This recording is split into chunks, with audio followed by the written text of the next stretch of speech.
Hey, good morning and welcome to Breakthrough Walls. I am Ken Walls and I'm your host.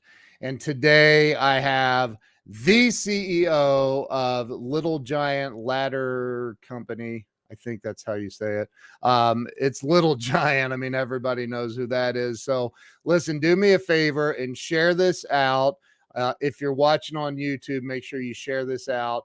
So stay with me. I will be right back, and we will be bringing Ryan Moss onto the show. This is going to be exciting.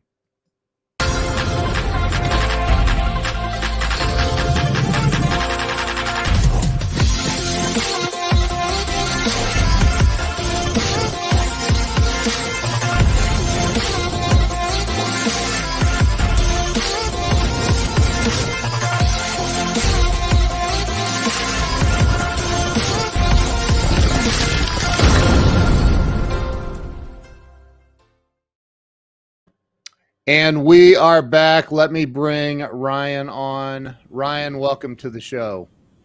Oh, thank you, Ken. Appreciate you having me on. I am so grateful. I'm excited to have you here as well. I know that we have a mutual friend, and in fact, I'd like to surprise you with something here real quick before we get started. I'd like to bring Mr. Doug Wing in for a second. Doug, it's been a while. Hey, Ryan, it's great to see you.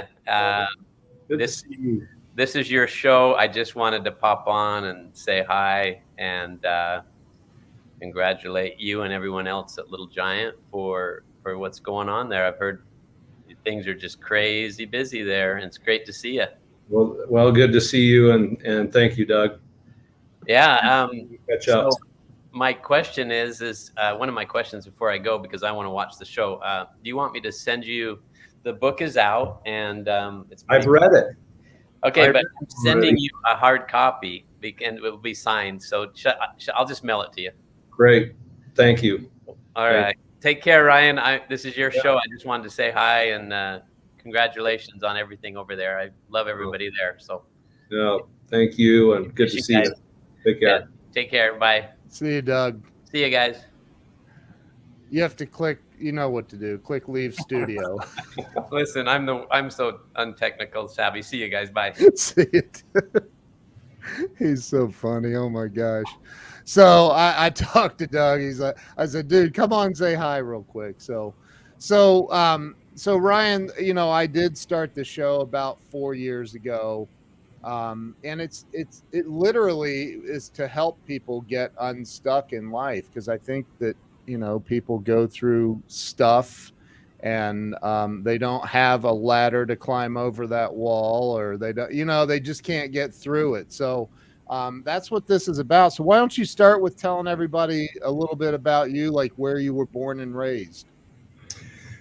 Well, born is easy. Raised is that's a different story, because it was kind of all over. But I was born in Las Vegas. Don't remember being there because my parents moved to Riverside, California, and from California to Oregon and Washington and a couple places in Idaho, and we ended up in all places North Dakota, and then kind of landed in Utah when I was 15 years old. And so I would say that's home now and been since I was 15. But my father was in insurance, so we moved around quite a bit when I was young.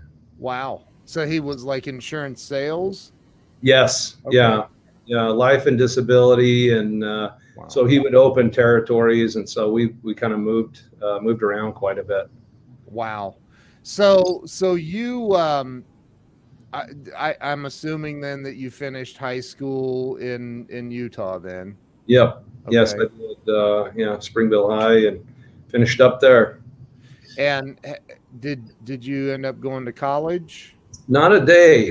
I ended up right out of high school serving a mission for our church, and shortly after I got back, I started working in it was early winter, kind of I guess it was January 1984.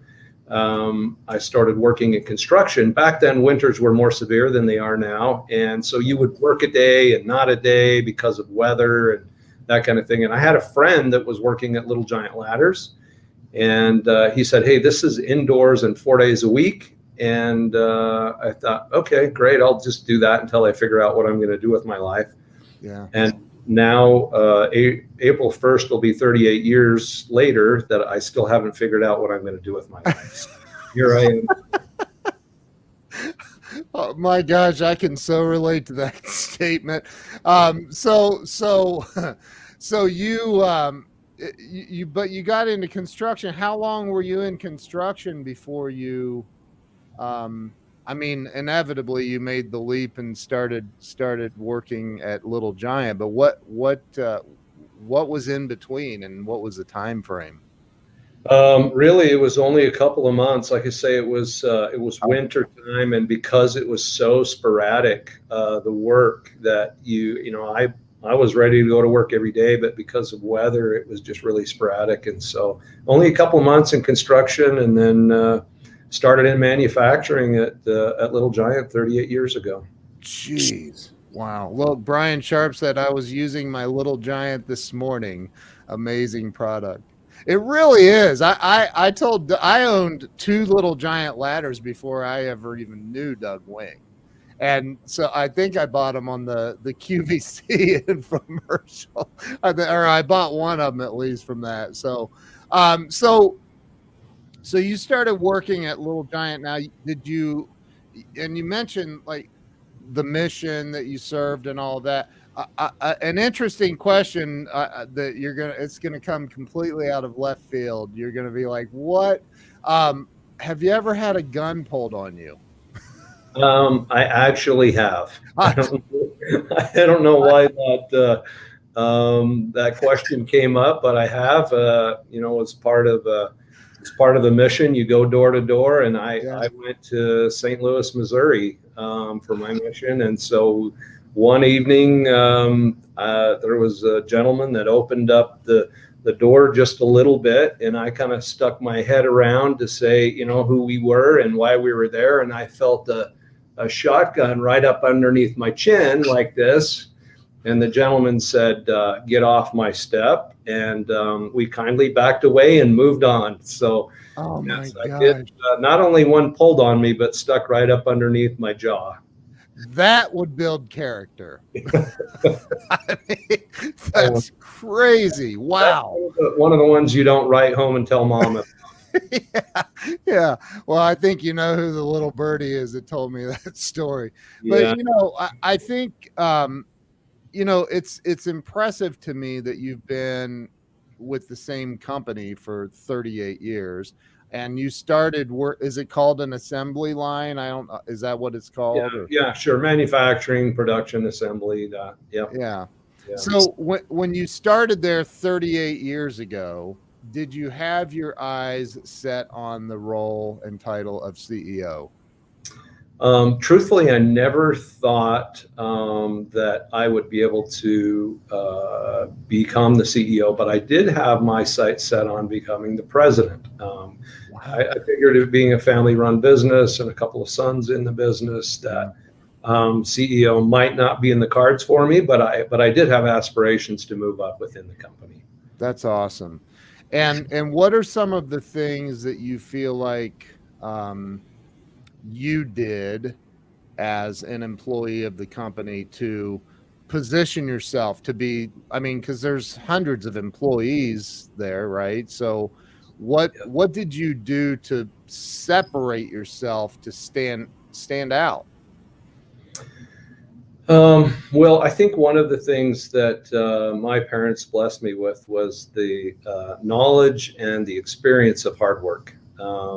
They taught myself and my siblings that work was the way that you were going to get through life. And it's interesting. I think about the time we spent in North Dakota. We originally had moved into Bismarck in in the city, and we lived there for about a year, and life was great because in Idaho, before moving to North Dakota, we'd been on a farm, and I had, in third grade, I had a paper route, and I would saddle my little Shetland pony every day, and I would deliver papers off of the Shetland pony and milk a cow in the evenings. And I wouldn't let a third grader near a cow, right? So my young life was filled with hard work. When we moved to North Dakota, we moved into the city, there were no chores. And so it was fun with friends and riding bikes and, playing basketball, doing all the fun things that kids did. My father, about a year into that, said, this is no way to raise kids. So he bought 80 acres outside of town, about 13 miles outside of town. And we proceeded to fence the entire thing and build corrals. And my father, his name is Newell, but we joke that he had Newell's Ark because he bought, instead of Noah's Ark, if you can, he bought every animal known to man. I mean, we have buffalo and llamas and cows and chickens and guinea fowl, and you name it, we had it. Literally dozens and dozens of species. And we were, the ones to take care of them as kids. And so, especially my brothers and I, and there was a big garden plot, and on that spot where my parents wanted to have the garden used to be an old dump where farmers would put all their old equipment and all, everything that they didn't want. And of course we had to have that all removed, and we put a garden that I felt like was the size of Texas. And so it was always a lot of work. But I owe so much of what I know and understand in the way of hard work to my parents, because of the example and the fact that they just didn't want us to spend our life just playing, but really appreciating hard work. And so I would say first and foremost, going to Little Giant, I made sure I did my job. And then anywhere that I could, and especially as I moved, into different positions, take care of my job first, and then what could I do to help somebody else be successful?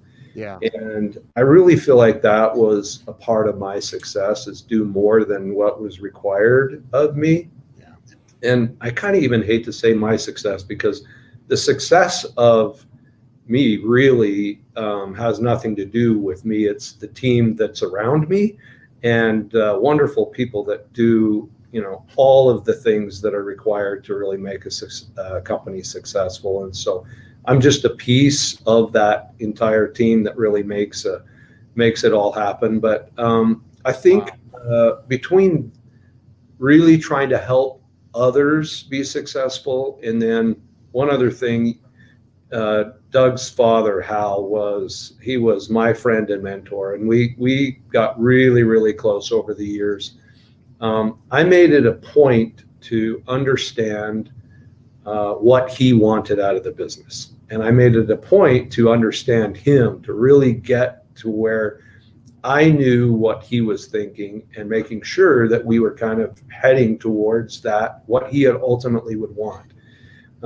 I got to the point that I could tell the mood he was in by the clothes he wore when he walked into the front door. I mean, it was that really that much trying to really understand the man. And he and I did think a lot alike, and I think that was a big part of that relationship and why I had opportunities to grow. But I think a big part of it was just honestly trying to understand, what did he want? What did he want out of that business, and how did he see the way we should be working and what we should be working on, and for the most part, emulating what he wanted out of the business. He was the owner, and so I think that helped a lot. You made a couple of points that, I mean, I have literally said that every kid coming out of high school should, number one, go sell something door to door for a couple of years, and number two, do some farm work, go bale hay, spend an entire summer working on a farm, baling hay, milking cows, doing all the stuff, and you will appreciate every other job you have from that point forward. Sure. It's brutal. I've baled hay. It is brutal work, picking up bales of hay, having snakes and mice and everything else run at you. It's insane. So it is hard work. I'd hire a farm kid any day of the week. Those kids, they know how to work. Amen. I agree 1,000%. So so you really you were, I don't know what the word would be, intuitive. Like you really intuitively knew that you needed to get to know Hal and get to know what Hal was, what his vision was for the company, so Yeah, to sure. speak. You know, Doug's told stories about how coming back from being out of town and going over to the shop and inspecting ladders and saying no, no, no, no, no, and piling them all up and scrapping an entire whatever. Were you ever a part of that? Oh yeah. Unfortunately, there were times that all of us were part of something, whether we wanted to be or not. We were all a part of something.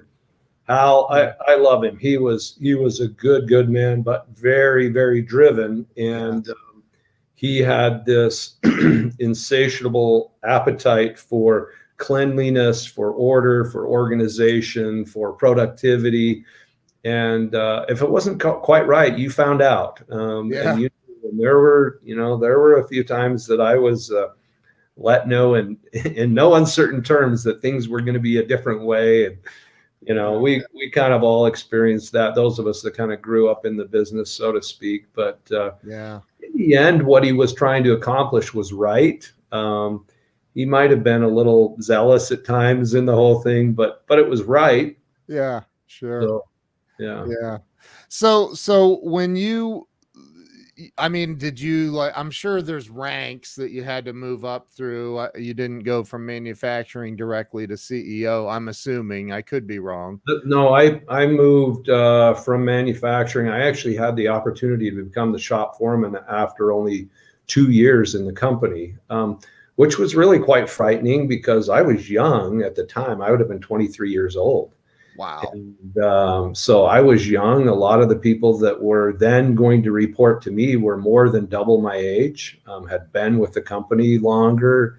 It was, it was kind of, honestly, it was a frightening experience, but I think it worked well because I had spent, the previous 2 years on the floor building product and understood how. And so I wasn't, just directing people on something that I hadn't done myself already.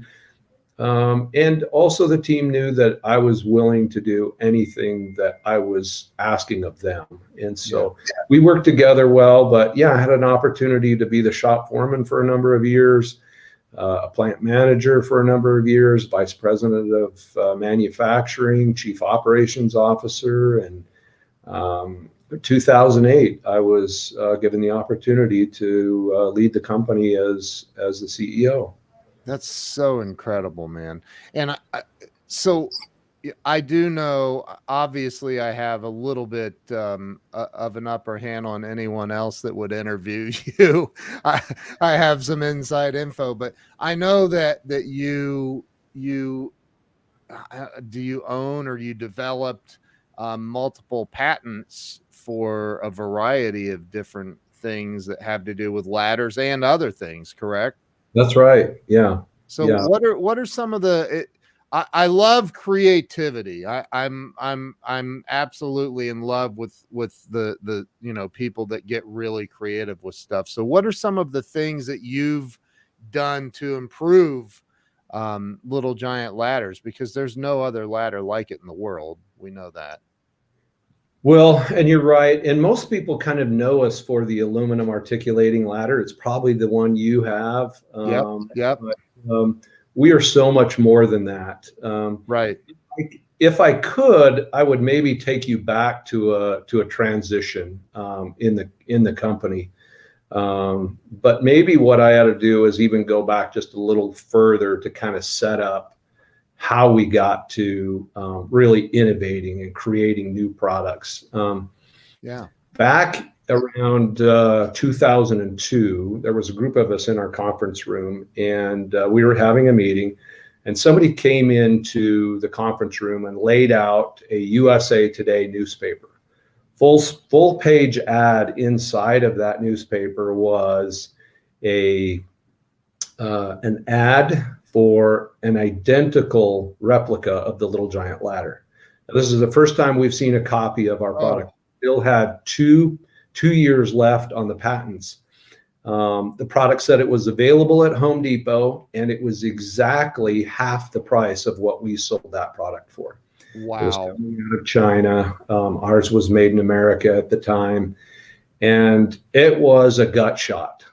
It was absolutely a gut shot. We later learned that the company that knocked us off had went to one of our shows where our salesman demonstrated the product, bought the ladder, sent it to China, and told them to copy it. And they copied it identical, absolutely identical. In fact, you could take the components off of theirs and put them on ours. That's how mirrored the copy was. Even the extrusion lines that you would find in the channel and tube, which for us would help us identify which extruder they came from. In China, they also copied those, not knowing what those extrusion lines were for. Oh my gosh. So it was an identical copy. And we were selling, toe to toe. We didn't have the big show like the Home Depot, right? We're doing home and garden shows, trade shows, state fairs. We're doing grassroots marketing, and it was a slug, right? You just go, just really, really hard work. Well, now they're half the price. Oh my gosh. A platform like Home Depot. And so what that did is sent a ripple through our company. People, our salesmen are like, hey, I'm never going to be able to sell another ladder again. I got kids that I got to put through college. I need to make a mortgage. How are we going to do this? And it was a frightening time for many. Wow. What we did ultimately is decided to create an infomercial. Now it's a good thing, and I'm leading up. This is going to be a long answer to your question. I love this story. Lead up to the innovation. It's a good thing we didn't understand infomercials, because we probably wouldn't have done it.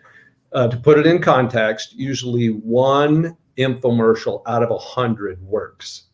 And so, typically they're short-lived. They just don't make any money. They do an okay job of branding, but we didn't understand any of that. So we put a team together, and Doug's brother, Art Wing, led that team on the infomercial and did a fantastic job. And he gathered some experts around and some people that were pretty passionate about it. And so Doug's father, Hal, then the founder and owner of the company, was really kind of, I'm not sure about this infomercial thing. Help me understand it. I remember numerous times he and I having a conversation about it. And the only thing I could tell him was, I don't know much. All I know is that for 30 years, when we stood in front of people and did a demonstration, we sold product. And I got to believe an infomercial is going to be a bigger audience and we'll sell product. Yeah. It's much more than that. But ultimately, because it was in 2002, if you remember what happened in 2001, the Twin Towers come down. Yeah. Our sales had gone down quite a bit. We were off by 20% in sales. So we didn't have the money for an infomercial. Hal had a little farm here in Springville, Utah. He literally bet the farm on the infomercial, borrowed $1 million we didn't have. We took 8 months, created the infomercial, and a lot of work happened within our own organization on scripting and B-roll and all that. Art led all of that, did a masterful job at it. And so it's time to do the first airing, right? We've spent our $1 million, and there's now life back in everybody is, hey, we're going to conquer. We're going to be the ones to kind of show the world that we were the originators, not this copy that's in Home Depot. Right. Do our first airing on the infomercial, and we sold one ladder, right? So 4 phone calls, sold one ladder. So you got to think about another gut shot, right? We just spent $1 million we don't have. We got 4 phone calls and sold one ladder. It was, the same gut shot again. Fortunately, one of the gentlemen on the infomercial team said, hey, a 25% close rate is pretty good. It's pretty good. And we're like, yeah, but it was 4 phone calls. Right. So it's going to take a lot of airings at one ladder at a time if you're only going to sell one. Anyway, long story short, went back, changed some of the show, the infomercial show, the call to action, some B-roll, that kind of thing. And it took off. Wild success. We grew by 600% the first year, 500% the year after that. It was staggering growth, and it put Little Giant on the map globally. And that was exactly what we needed. Now, we were selling a lot of ladders. We also sold a bucket load of ladders for that competitor that had knocked us off, right? Because they were half the price. Yeah. We ended up in Home Depot side by side on the shelf. We were 400, they were 200. We still sold lots and lots of ladders because of that branding exercise. And it was a branding exercise that actually went wrong in a good way, meaning we made money. Yeah. We had a good run. And when you're successful that way, every retailer under the sun wants a part of it, right? So we had calls from, QVC and Costco and Bed Bath and Beyond and Linens and things, and anywhere that you wouldn't even think you would sell a ladder, we were selling ladders because of the success of that.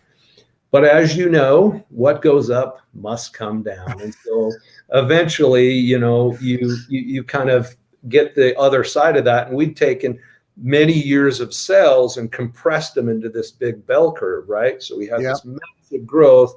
But then as the popularity of it started to wane, right, that's coming down.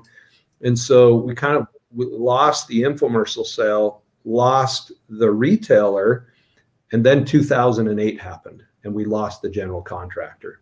Jeez. Hence, you kind of lost all of these revenue sources at once. 2008 was the opportunity that I had to become the CEO of the company, and it was a troubling time. That is the worst year in the history of mankind to take over as CEO. One of my first initiatives was to reduce my own salary and ask others in the company to do the same thing, and many others did. Wow. Doug's brother Art did, and some of the other leadership in the company all reduced our salaries, and we went to work. So the challenge was, kind of knowing that we'd compressed all these sales. What are we going to do? And so I knew we needed to innovate. I knew we needed to create some products because we had, really sold a lot of these products, many years worth into the future, into a short period of time. So we started to innovate. So one of the first things I did was hire some more engineers and some people in marketing, and we began to innovate. We got it terribly wrong. We spent years making really, really cool stuff, but we forgot to ask anybody if we were solving any problems, if we were innovating anything that was meaningful, right? We just made cool stuff. And I can say we definitely were definitely going about it right as far as kind of benefit or making something that was new and different, but we really did it wrong when we forgot to listen to the voice of the customer and to see what problems it was that we needed to solve. So we spent another couple of years working on stuff, and that's money that was just getting burned during that time, learning that we need to innovate in a different way. Yeah. And so once we learned to listen to the customer, it changed for us. So we went through this time period where we started bringing in a lot of people from construction sites, a lot of safety professionals, going around the country, visiting different people, and just talking to them about challenges they were having with ladder accidents. Yeah. And the use of ladders, and especially the people in, with safety professionals, they would specifically talk about ladder accidents. And I remember we brought a group of safety professionals into our facility, and the numbers of stories I would hear about people that were hurt and that were killed on ladders. And I said, wow, this is just, I've never really heard this side of it. And through the process of this discovery of ladders and how people use them and what challenges they had, we learned that every day in America, there were 2,000 ladder accidents that were reported. There's actually more than that, but reported is 2,000. Wow. And 100 disabilities every day from those accidents, and a death every day from those accidents on ladders. And I thought, oh, that can't be right. At the time, I was on the board of the American Ladder Institute. Today, I'm the president of that organization. But I thought that can't be right, because we've never talked about that in our board meetings. We've never talked about that at all as an organization. That number can't be right. And come to find out, it was right. That's like the reality of it. And I thought, oh my gosh, if this was like the airline industry, there'd be congressional hearings about this every day, right? They would do something about this. And so we kind of were learning a lot on this. Along the way, I discovered a book by Simon Sinek called Start With Why. And I'm a huge Simon Sinek fan. The guy is, I think, a genius, and just really a masterful mind when it comes to understanding the way we think and why we do things and all that. So big fan. So I read the book and I'm fascinated with it. And if you haven't read the book, the premise is that people don't buy what you do, they buy why you do it. Yep. And so after I read it, I asked our executive team to read it again with me, and that we were going to meet every couple of weeks and go through, and we're going to create our own why. And beautiful. So we go through the entire process, and it took us a few months, and we go through the entire process, and we're like, okay, great. We have our why. And again, we got it terribly wrong. So I'm gonna tell you what we thought it was. I'm embarrassed to tell you what we thought it was, but I'm going to tell you because it leads to where we're going. So we thought our why was chasing excellence, and we had all the justification for it. Right? Was that we're going to do it with speed, and that you know, when you're chasing something, you never catch it. And obviously excellence is never achievable. And so we're going to just, we had all these reasons, but if you know anything about the premise of the book, that makes no sense, right? Right. But we justified it, right? So we went on and like, okay, this is it. And I remember a couple of weeks later, I was about to get on a plane, come back to Utah, and I got a call from Ted Hartman, who at the time was over our marketing. And he says, hey, the whole chasing excellence thing, we're struggling. And I said, oh, I'm so glad you're talking to me about this, because I don't feel anything.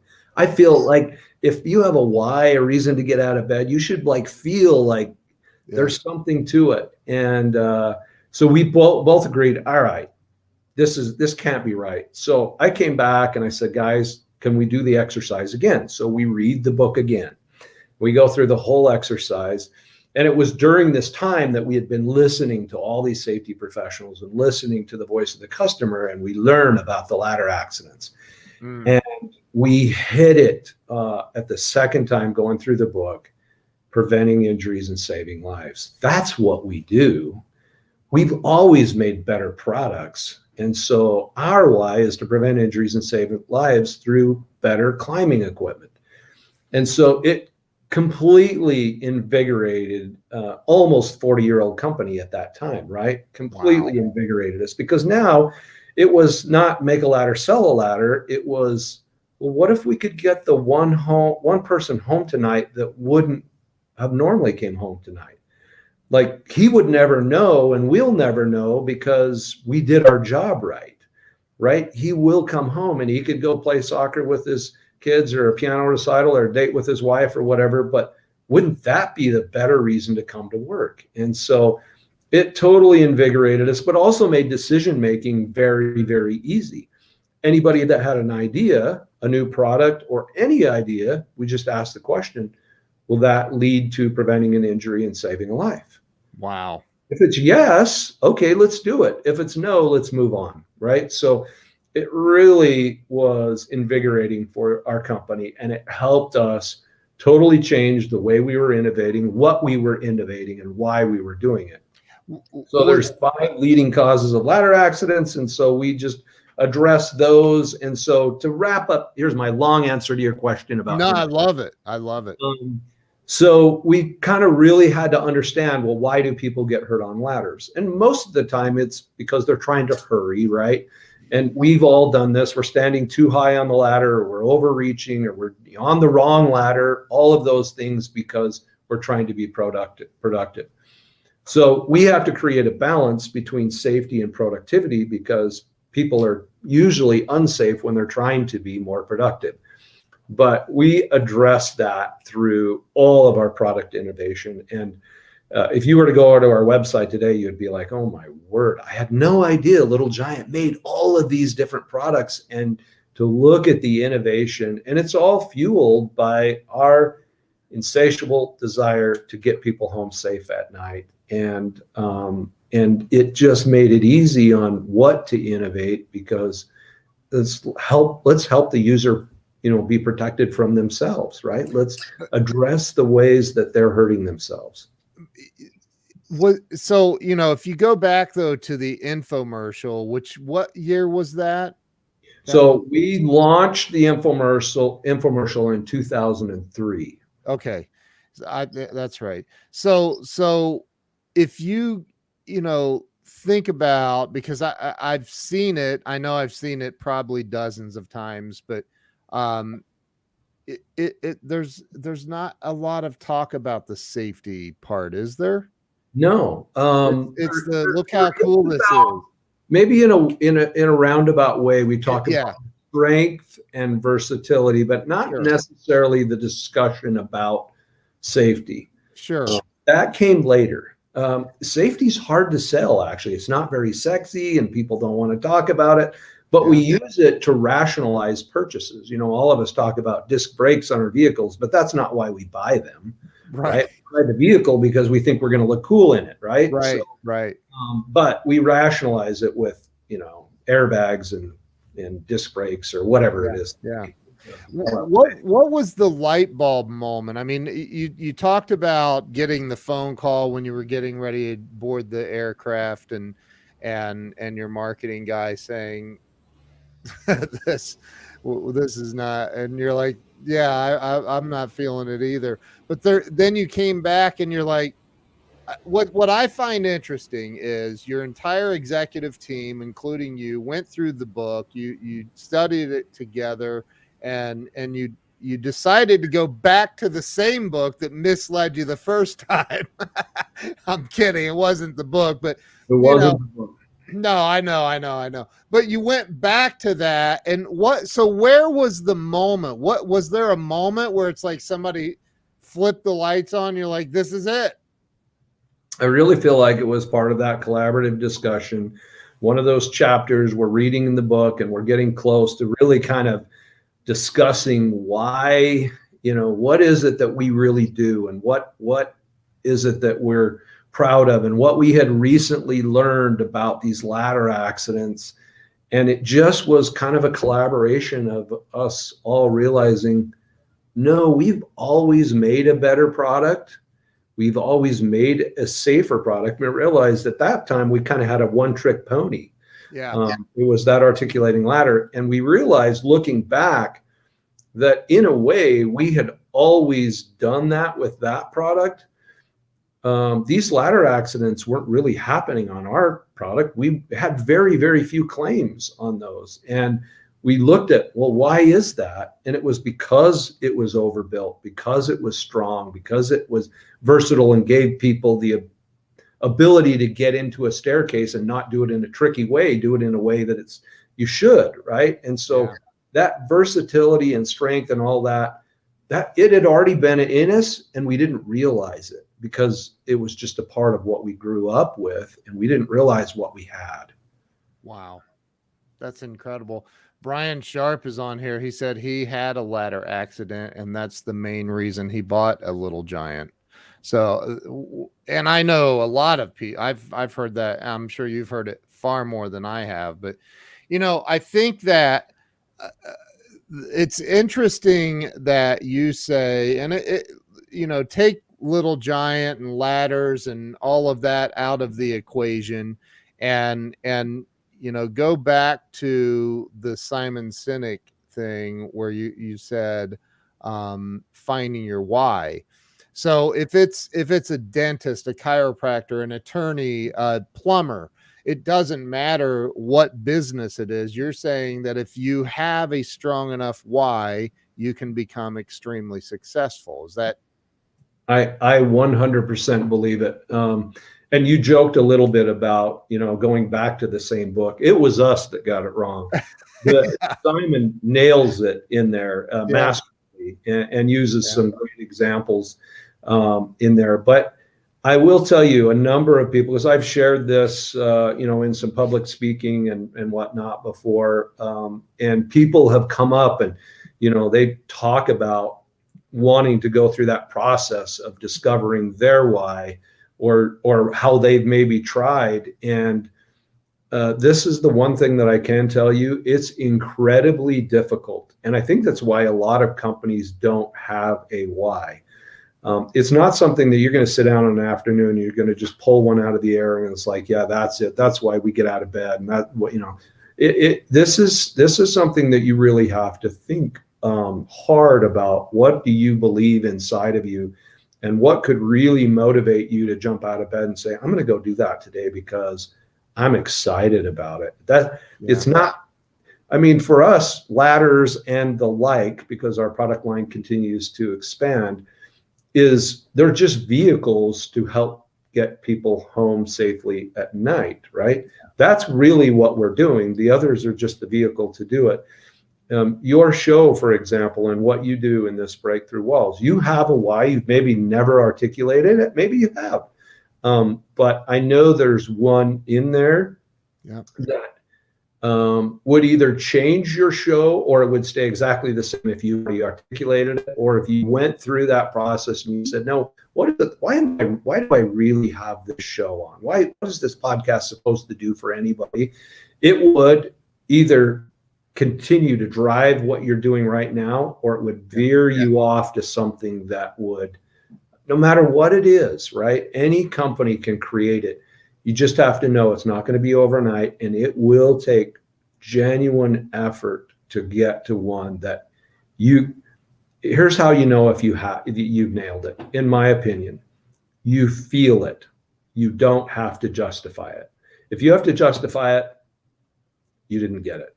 Say that again for the people in the back so they can hear. I love that. If you feel it, you've nailed it. If you have to justify it, then go back to work. Go back to figuring out what it is. Dude, that I just called you dude, sir. that is, I'm okay. I've been called a lot worse than that, just so you know. I'm so used to talking with Doug, and I just feel like, but I that might be one of the most brilliant things that I've ever heard said on this show. If you feel it, you've nailed it. If you have to justify it, you've missed it, and it's time to go back to work. That's incredible. That's tweetable. Somebody needs to tweet that out. That's incredible. So let me ask you a question that I normally save for the end of the show, but I have a feeling that you'll be able to expand a little bit on this. I'm always interested in, I can work 16, 17 hours a day. I'm a CEO too, not of hundreds of employees, but I'm always curious to hear why somebody like you would, what do you think is holding people back in life from achieving two things? Number one, real financial success. And number two, happiness, freedom, if you would. And I do think they're related, because I've been broke, really, really broke, and I've been wealthy, and wealthy is way better, and I'm happier when I'm wealthy. So I'm just but so what do you think is stopping people in life? It's a great question, and I'm going to give Arnold Schwarzenegger the credit. So he says it very, very well. If we just get on an airplane and say, fly, take me somewhere, we're going to end up anywhere, right? But if you know where you want to go, if you have a vision for where you want to go, you will end up there, right? You tell the pilot, I want to go to this place, and you're going to end up there. Yep. And Arnold was one who demonstrated throughout his whole life that if you have a vision, then it makes the rest of it so much easier, because you know where you're going and what's required to get to the vision. But if you just kind of get up and do your thing and say, well, I'll eventually get somewhere, you will. You'll just get to wherever it is you continue to kind of just plod along. But it doesn't mean that that's where you wanted to get to. You will just get somewhere. And I think it honestly is having a vision for where is it you want to go. In Arnold's case, he wanted to be, Mr. World, Mr. Olympia, and he would smile through the reps he was doing, because he could see himself being that. He could see himself being governor. He could see himself acting in movie. He could see all of these things because he wanted it. And he said, it made it easy for me because I knew where I wanted to go. And I believe that is for all of us. If we pick, like, where is it that I want to be, then we know all of the things that are required, or we can find out the things that are required if we don't intuitively know. What are the things that are going to be required for me to get from here to here? Because I can't just get in a plane and say, fly, right? Right. Because you're going to end up anywhere. Yeah. You got to know where it is that you're going to go. And so I really feel like that is the key, is having a vision for what it is that you want to accomplish in your personal life, right?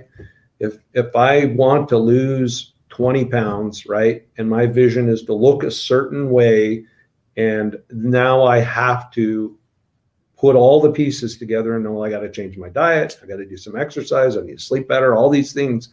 It is my chances of losing that 20 pounds are so much greater than just saying, man, I wish I looked like that. Right. Have you been reading my goals or something? What's up with that? No, that's mine, just so you know. Doug says here, Hal Wing had vision, amazing self-belief, outworked everyone, and never gave up. Oh, did he ever? Hal, I would put him against anybody, and I mean literally anybody. And I saw it so many times in my life. You never wanted to bet against him, because that was all the fuel he needed. All he needed. Don't ever tell the man that something can't be done, because he would be the first to prove it could be done.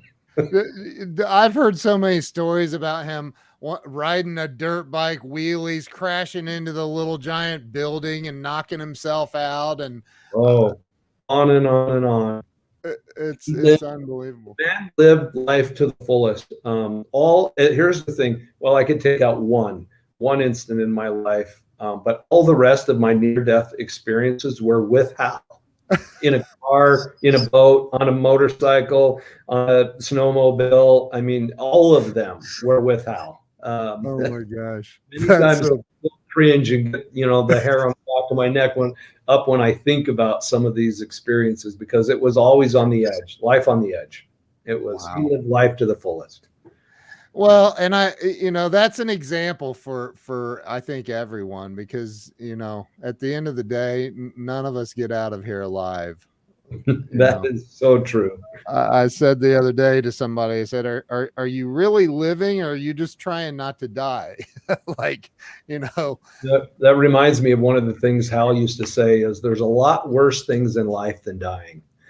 And, and for him, it was not living. Right? Yeah. Not living is worse than dying. And so it's he was such a such a great friend and mentor, and we're really, really blessed because of a lot of the things that he taught us, and just some of it was just how to enjoy life. Yeah. And obviously how to innovate, or at least take a deep dive into innovation. It sounds like you have some of that, built in innately to yourself. Yeah. Doug said, ask Ryan about doing 100 miles an hour on Main Street. Oh man. Yeah. I'll tell you really quickly, from our old facility, you used to go about a quarter mile, and then the road took a hard 90 right, and then really short, a hard 90 left. And Hal had gotten a new Porsche. I forget which model it was. I don't remember if it was a 911 or what it was, but anyway, he wanted to take me for a ride in it, right? So we jam out of this thing, this quarter mile, and we're doing almost 100 miles an hour when we hit the 90-degree turn. And so he cranks this thing, and the whole car is doing a four-wheel drift sideways towards the curb, and there's a huge electrical box there. And I'm thinking, we're either going to hit the curb and go into the electrical box, or we're going to flip completely over it and miss it. But this car is drifting towards that, and Hal is just, looking and like moving the wheel like it's no big deal. And I'm thinking, we're dying. We're going to die right here. And the car catches and then starts to drift the other way. But now because it's a really short before you make this hard left. Wow. And this whole car is drifting the other way to the other side of the curb. And he's like, just turning the wheel and everything. I'm dying. The seat is puckered up, right?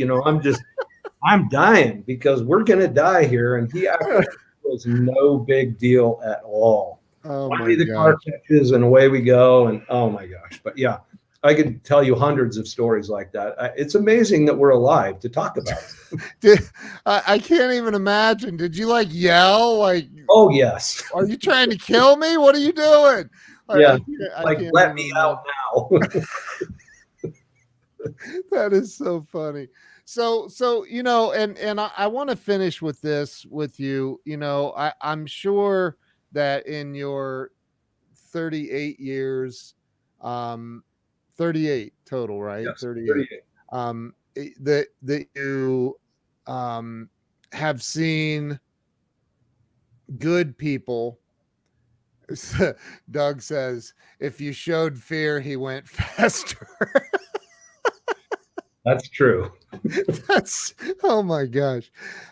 I'm sure you've seen good people come into the company Little Giant that had all the potential in the world, but they just never found their groove, and probably still haven't, that you've had to let go or have stern talkings to. I've been in the position of lost all hope. I don't know where we go from here. One time I had a car repoed in front of my employees. That was terrible. Terrible day. About 2008, 2009, somewhere in there. Tough. Oh, it was brutal. And what do you say to somebody that has tremendous potential, but they just refuse to show up and do the work and give it everything that they have? I mean, is it just get out of here, good luck, or is there something you do or say to motivate them, to inspire them to take different actions in life? It's different for every person because everybody going through one thing or another when they get into that situation. I will say I've had a number of people after I've let them go, fired them, get up and hug me. And the reason being, I've always tried to help them beyond this job know, hey, what could help you be better in the future for your next company, your next gig, and that you have the potential but it's changes that only you can make. The company can't make them for you. And I think about, once had a CFO who he had so much talent, and he had all the sheepskin, right? And we started off with this. I'm a high school graduate, right? Yeah. He had his MBA. He had everything, right? More, sheepskin hanging on the wall than most farms. So, but he couldn't execute, right? He could talk the talk, but he just couldn't execute. And I've seen that in so many other cases where a lot of times people that are good at talking are not good at getting things done. That's not always the case. But there are times where we have to point out to people. One of the employees that we have right now in this company who's in a leadership role, I brought him in one day and I just said, you know what, you've got so much potential and yet you come to work late every day, right? And then I see you kind of half-heartedly doing your job, moseying here, chatting with these people, and just kind of, you're not in it. Is there something going on in your life? Is there something that we can do to help? And do you even recognize that your coworkers see this? And I think it was an eye-opening thing for this individual. He's in a leadership role today and crushing it, just doing a fantastic job. But he realized it wasn't the company that was the problem, it was him. And I will say this about all of my failures in life. All of my failures have one thing in common, and that is Ryan Moss. That's the common element. And I think in this case, this particular employee recognized, hey, I'm the only one that can change me being to work on time. And I'm the only one that can change my attitude. And I'm the only one that can change what I'm getting done in the day. And he turned, right? It was incredible to watch. And maybe it was because he realized somebody believed in him. And I can tell you, we talked a little bit about how I grew up because, and maybe I'm blaming, because I moved around so much as a child. I was very shy, no self-confidence, no self-esteem, nothing like that. I still struggle with that, right? But Hal saw something in me and he helped me see it in me. And I try to do that for other people, is to help them see what their potential is, and that any of us can accomplish anything. Yeah. We can do it. And it's really up to us to change our mind first. And when we change our mind, everything is possible. And so I unfortunately have had to let a lot of people go over the years. 38 years, you can imagine that. Yeah, right. And some of them self-select and they weed themselves out. But I always try to treat them with dignity, with respect, and even offering to help them find another role that might be a better fit for them.